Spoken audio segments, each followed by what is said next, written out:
भारत विभिन्न संस्कृतियों, भाषाओं और परंपराओं की भूमि, एक जीवंत लोकतंत्र और एक संप्रभु गणराज्य भी है। लेकिन भारत के गणराज्य होने का क्या मतलब है? इस डॉक्यूमेंट्री में हम भारत के गणराज्य बनने के पीछे के ऐतिहासिक, राजनीतिक और दार्शनिक कारणों की गहराई में जाएंगे और कैसे इस निर्णय ने देश की पहचान को आकार दिया है।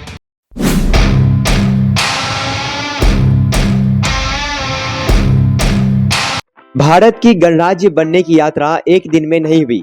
यह सदियों के इतिहास में निहित है। भारत की स्वशासन और शासन की समृद्ध परंपरा है, जो मौर्य और गुप्त साम्राज्यों जैसी प्राचीन सभ्यताओं तक जाती है, जहां शासन की प्रणालियां पहले से ही अच्छी तरह से स्थापित थी।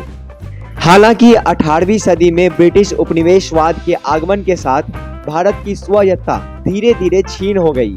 ब्रिटिश साम्राज्य ने भारत पर अपना शासन थोप दिया और लगभग 200 वर्षों तक भारतीयों ने विदेशी वर्चस्व के तहत जीवन व्यतीत किया।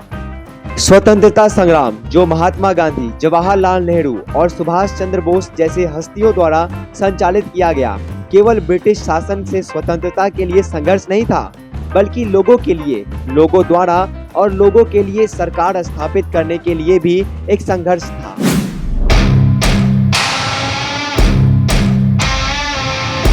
दशकों के संघर्ष के बाद भारत ने आखिरकार 15 अगस्त 1947 को स्वतंत्रता प्राप्त की। लेकिन सवाल बना रहा, भारत में किस प्रकार की सरकार होनी चाहिए? भारतीय नेतृत्व, लोकतंत्र और स्वशासन के आदर्शों से प्रेरित होकर ने यह निर्णय लिया कि राष्ट्र एक गणराज्य होगा।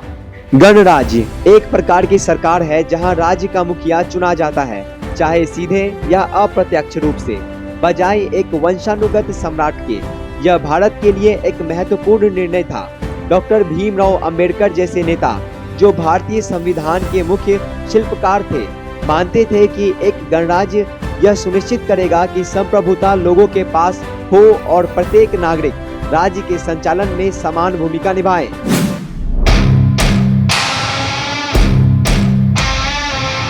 इस नए गणराज्य के सिद्धांतों को निर्धारित करने वाले संविधान का मसौदा तैयार करने का कार्य भारत की संविधान सभा को सौंपा गया था। यह सभा, जो पहली बार दिसंबर 1946 में मिली, उस समय के कुछ बेहतरीन दिमागों और नेताओं से बनी थी। लगभग 3 वर्षों तक इन नेताओं ने शासन के प्रत्येक पहलू पर बहस की और विचार विमर्श किया, सरकार की संरचना से लेकर नागरिकों के अधिकारों तक। परिणाम स्वरूप एक व्यापक दस्तावेज सामने आया, जिसने न केवल भारतीय राज्य की संरचना को निर्धारित किया, बल्कि न्याय, स्वतंत्रता, समानता और बंधुत्व के मूल्यों को भी संजोया। 26 जनवरी 1950 को भारतीय संविधान लागू हुआ और भारत को आधिकारिक रूप से गणराज्य घोषित किया गया। इस दिन को हर साल गणतंत्र दिवस के रूप में मनाया जाता है।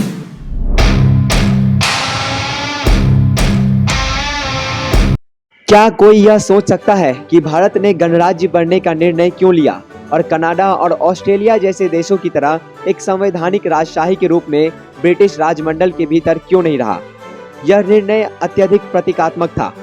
संवैधानिक राजशाही बने रहने का मतलब ब्रिटिश ताज के साथ एक नाम मात्र का संबंध बनाए रखना होता, जबकि गणराज्य बनने से औपनिवेशिक शासन से पूरी तरह से अलग होने और भारत की संप्रभुता की पुष्टि होती।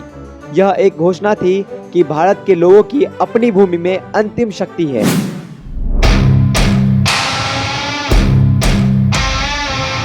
गणराज्य में राज्य का मुखिया राष्ट्रपति होता है, एक पद जो राष्ट्र की एकता और अखंडता का प्रतीक होता है। भारत के राष्ट्रपति का चुनाव सांसद और राज्यों की विधानसभाओं से मिलकर बने निर्वाचक मंडल द्वारा किया जाता है। हालांकि राष्ट्रपति की भूमिका मुख्यतः औपचारिक होती है, लेकिन इस पद के पास महत्वपूर्ण संवैधानिक शक्तियां होती है। राष्ट्रपति संविधान के संरक्षक होते हैं और विशेष रूप से राजनीतिक अनिश्चितता के समय में संसदीय लोकतंत्र के कामकाज में महत्वपूर्ण भूमिका निभाते हैं।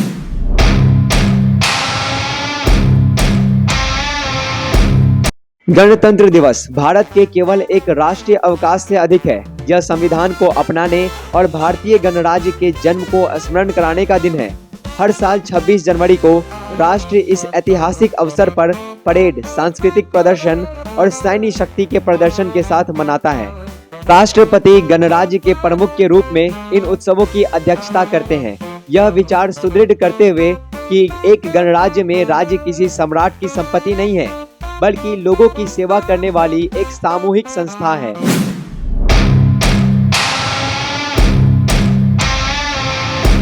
आज भारत दुनिया का सबसे बड़ा लोकतंत्र है और इसका गणराज्य के रूप में अस्तित्व उतना ही महत्वपूर्ण है जितना कि पहले था।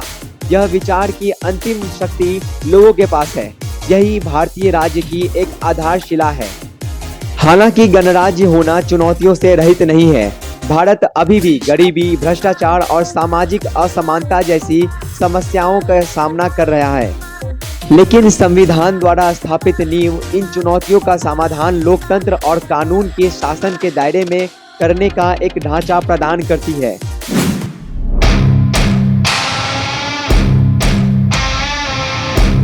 जैसे जैसे भारत आगे बढ़ता है, उसके गणराज्य संविधान में निहित मूल्य देश को मार्गदर्शन देते रहेंगे। गणराज्य बनने की यात्रा एक महत्वपूर्ण मील का पत्थर थी, लेकिन यह एक सतत प्रक्रिया भी है। एक ऐसा जो निरंतर सत्कर्ता, भागीदारी और न्याय, स्वतंत्रता और सभी के लिए समानता के आदर्शों के प्रति प्रतिबद्धता की मांग करता है।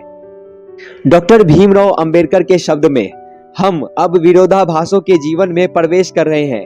राजनीति में हमारे पास समानता होगी और सामाजिक और आर्थिक जीवन में हमारे पास असमानता होगी। राजनीति में हम एक व्यक्ति, एक वोट और एक मूल्य के सिद्धांतों को मान्यता देंगे। हमारे सामाजिक और आर्थिक जीवन में हम अपने सामाजिक और आर्थिक ढांचे के कारण एक व्यक्ति, एक मूल्य के सिद्धांत को नकारते रहेंगे। हम कब तक इस विरोधाभासी जीवन को जीते रहेंगे? हम कब तक अपने सामाजिक और आर्थिक जीवन के समानता को नकारते रहेंगे? यदि हम इसे लंबे समय तक नकारते रहें तो हम केवल अपनी राजनीतिक लोकतंत्र को खतरे में डालेंगे।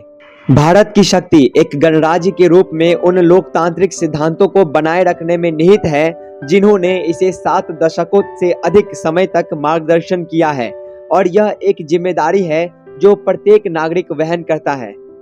देखने के लिए धन्यवाद। यदि आपको यह डॉक्यूमेंट्री जानकारीपूर्ण लगी तो कृपया हमारे चैनल को और अधिक गहराई से भारत की यात्रा का अन्वेषण करने के लिए लाइक, शेयर और सब्सक्राइब करें।